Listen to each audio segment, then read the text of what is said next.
Welcome to the Avro Heritage Museum podcast.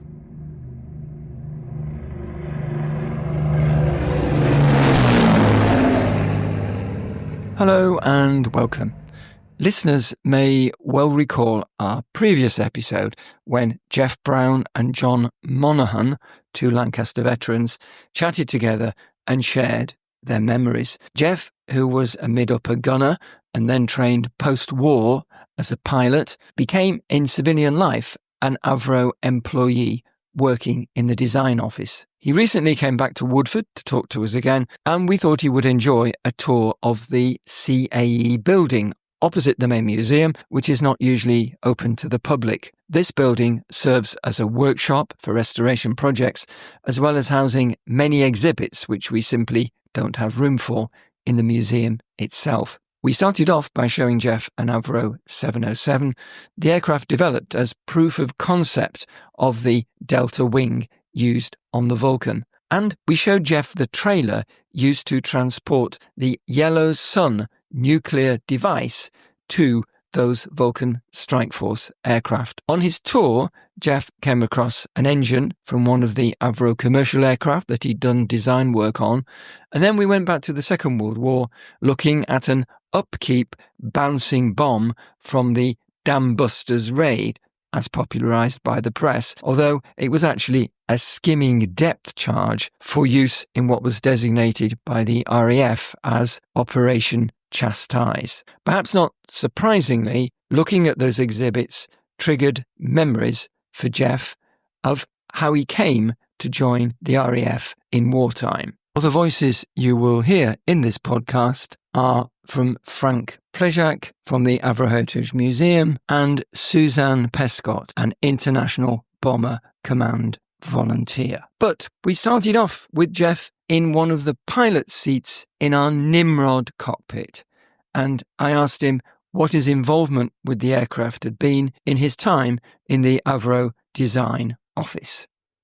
Well, I worked on the bombing equipment of the Nimrod, not on the actual aircraft.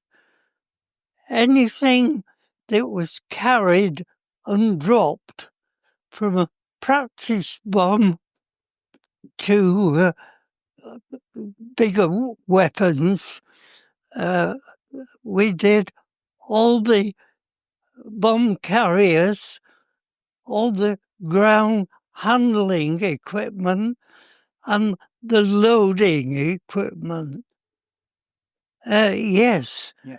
We used to get requirements from the ministry to carry such and such a weapon.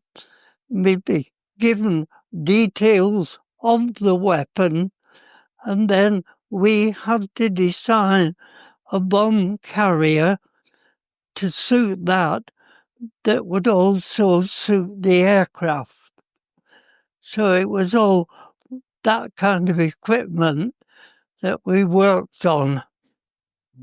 When I left the Air Force, I got employment in the design office at the Avro factory in Chadderton. And because of my Air Force experience, I was put on the armament section. The design office was split into groups. Each one handled a particular part of the aircraft. And my section was the armament group. Anything that was carried and dropped, we did all the handling equipment, the means of carrying it in the aircraft, all that kind of thing. Well, I didn't work on any other aircraft, really. My previous aircraft experience was in the RAF. Initially during the war and afterwards as an air gunner. And then when the days of the air gunner came to an end, a pilot. But before that, by then, the Air Force had decided all pilots and navigators in future had to be commissioned. They did away with the kind of wartime sergeant pilot. So I had to do a commissioning course, a 5-month course at Derby in the Isle of Man. Do you know what surprises me? The lack of forward vision. This could be better down here. So you can... This is design coming out, Jeff, isn't it? I'm surprised. Of course, it was a cockpit from a Comet aircraft. That's right. Yep. That the aircraft was based on. So I suppose this had to remain as it was in a Comet. Yeah. When you were up at Chatterton working in design, you were telling me earlier, you saw lots of sections of aircraft, but the full aircraft was assembled here. Did you ever get the chance to see, a full Nimrod? The first time I ever saw a complete one was visiting Woodford. Ah, right. Because at Chatterton, only bits and pieces were built. Then they were transported to Woodford for final assembly. So at Chatterton, I never saw a complete aircraft, only parts of it. Should we go and see the trainee Vulcan? An Avro 707. Have you heard of an Avro 707? Only seen one, never been in one. So we took Jeff to see the 707. The backdrop here is the Avro 707. Yeah. Do you remember much about that aircraft from your days in the design office? No, it was designed and flown some years before I went in the design office. When I went in the design office, they were still working on Shackletons, and then we started the Vulcan, and then the Nimrod, and those 748 airliners. The commercial airliners. Yeah. Yeah. This aircraft is 1/3 scale, isn't it, of a Vulcan? It was to test, to demonstrate the delta wing worked. That was what it was for, wasn't it? Yeah. Tell us, though, about when the Vulcan then developed. What jobs did you do in the design office? It was mainly armaments. What sort of things on armaments were you doing for the Vulcan? I was on what was called the armament section. We did any equipment, anything that was needed to carry weapons, load them and drop them. That included all the ground handling equipment, of which, in the case of the Vulcan, there was quite a lot, because the carrier was loaded onto the bombs. It carried 1,000-pound bombs in a double row.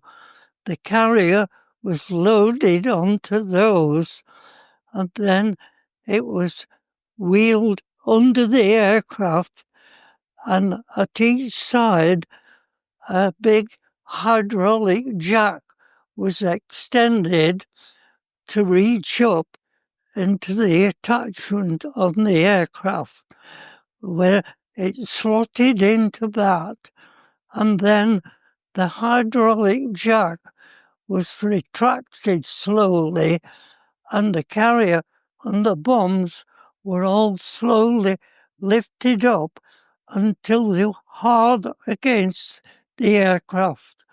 Then long poles were put into each side of where the carrier was and wound a wedge-shaped unit forward on both sides that locked the carrier to the aircraft. When it was fully locked, the hydraulic jacks were lowered and then unhooked and taken away, which left the carrier with its bombs fastened to the aircraft.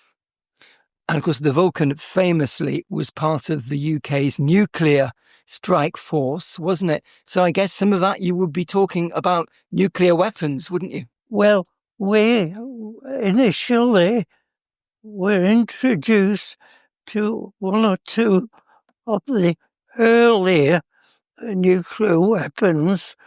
I think one was called Redbeard and Blue Sun, something like that. Yellow Sun, sorry.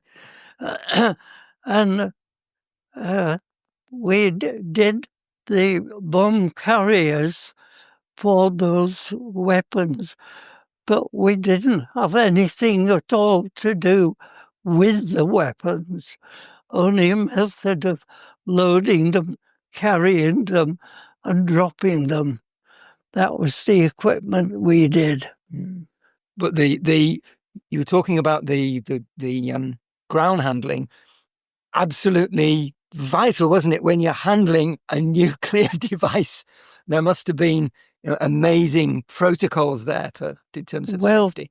Strangely enough, we were never introduced to anything that was connected with the nuclear side of it, how it operated, what it consisted of. We were never introduced to that, only a method of ground handling, loading and carrying. For all we knew, it could have been dustbins we were loading, not bombs. Do you like now, Jeff? We can go and show you. We can go and show you the ground handling trailer for Yellow Sun, the device you mentioned. If you'd like to go and see that, we've got one here. Should we do that? Oh, lovely. Yeah. Okay. Thank you. So we went on the next leg of our tour to the weapons storage section, but on the way, Jeff couldn't help but notice another aircraft. Under the plane? The Canberra. We did bomb carriers for the Canberra. Oh, did you as well? Yes. And as we moved into the weapons section, the first thing that Jeff saw would have taken him straight away back to his Lancaster days, because it was a replica of the £4,000 bomb that he often would have carried in his aircraft. Looks like dustbins that you said. That is a replica that they're making of a £4,000 cookie bomb by Lancaster. Yes. So you were probably carrying something similar to this. That's right. Yes. And this is a Yellow Sun bomb carrier. Oh, right. Yes. Oh, I remember this. The bomb was very big. It could only carry one in a Vulcan. You can see that by the length of this trailer, can't you? You can. So the device would obviously sit there, in that cradle. Yes. I don't know how they lifted the bombs onto trailer like this. They must have had a crane of some kind. We will actually have a Yellow Sun device. Will you? Yeah, we will. But we've been waiting because what's got to be checked, first of all, that there's no nuclear residue, which obviously would be very dangerous. Yes. Once that's cleared, yes, we should be getting it here. And I presume we're going to put it on here, are we? And it will go on. Yes. Here. It was just like you say. Looked like a conventional bomb, but very big. You actually Yes. The design of this trailer? Yeah. What did you do? Doing little parts of it. Yeah. Right. It's quite a bit of kit, isn't it? The final part of our recording was to chat about upkeep and Operation Chastise. But again, on the way to that section, Jeff spotted an aircraft engine. Different engines.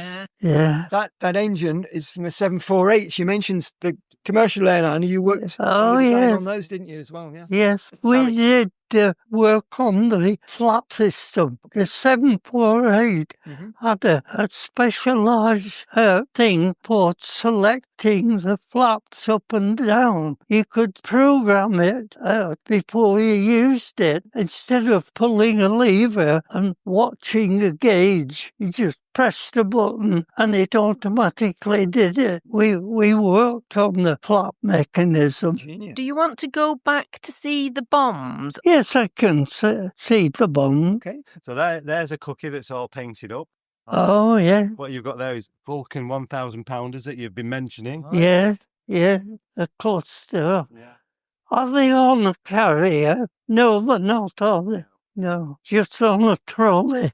Yeah. Yes, There is some in the Vulcan outside that are on a replica carrier. yes, I've seen that. Yes, And this is an upkeep, a bouncing bomb behind you. it's a big one, isn't it? It's the weapon they drop to break the dams. Yes, that's it. Yes, I have photographs at home of it loaded underneath the aircraft, and the photographs of the dam after it was broken, the water pouring out. Yeah.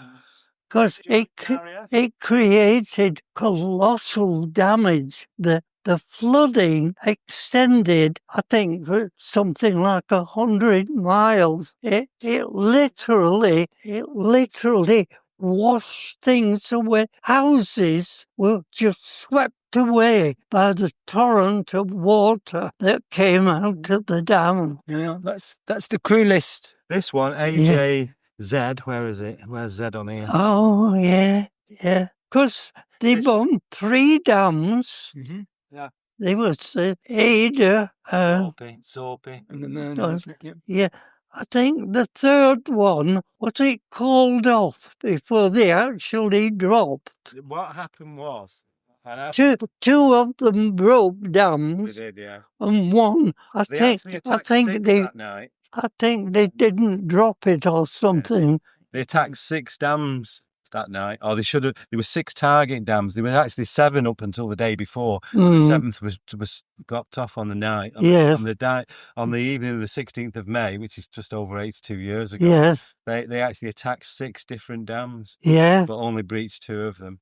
But I mentioned Zebra. And the thing, I don't know if you ever saw it, but where we have big dams up on the hills behind Glossop, after we had bombed the dams, they erected tall steel latticework towers with a cable across and wires hanging down. Yeah, the concrete structures that they were mounted on are still to there. stop them doing what we've done to them. Oh, if they tried it to bring their aircraft down, like a curtain of wires hanging down over the dam. And in the Lake District as well, they did the same thing with the lakes in the Lake District.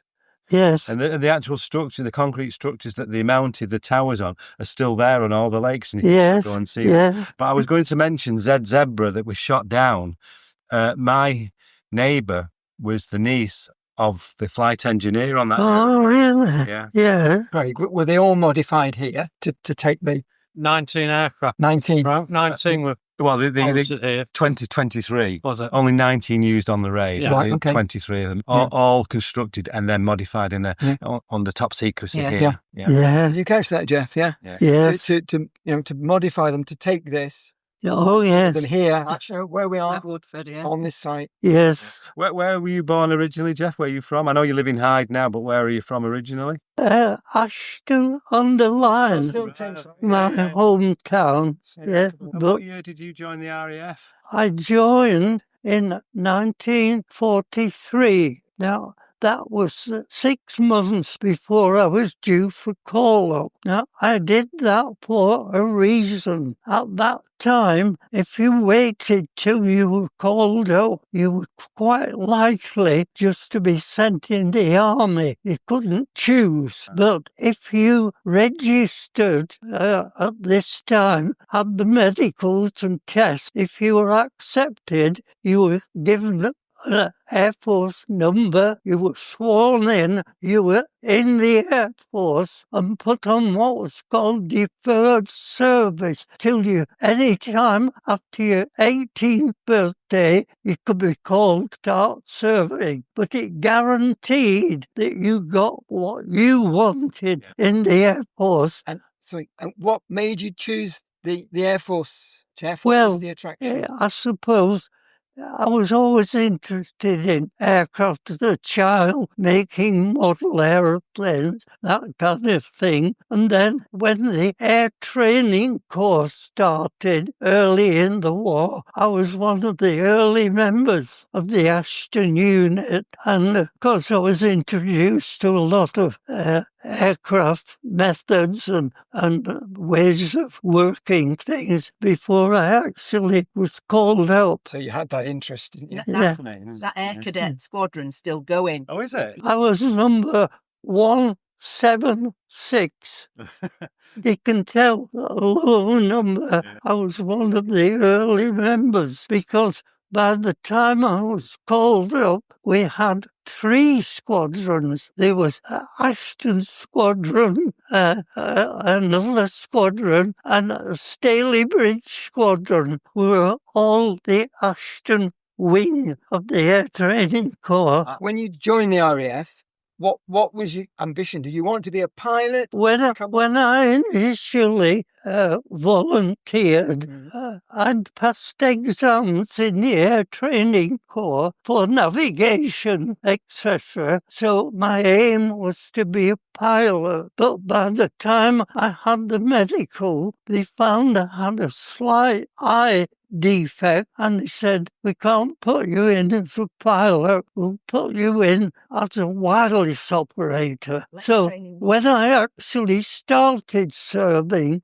I was being trained as a wireless operator air gunner. Yeah, because they had 2 roles. After about 3 months of training, we were called to a meeting and they said, we have a surplus of pilot trainees, these wireless operator trainees. We're going to have to suspend your training indefinitely. But at the moment, we need air gunners. If you like, you can volunteer to change. So most of us, being young and daft, said, oh yes, we'll be air gunners. So I had to start training again. And that's how I became an air gunner. Once again, we're enormously grateful for the time that Jeff continues to give us to share his memories and experiences. At the end of quite a long morning's recording, he was still remarkably full of energy and keen to record some more material about armaments handling on the Vulcan. And you can hear that in another episode. Thank you for listening to this episode. Do join us again before too long. In the meantime, it's goodbye from me, Chris Beswick.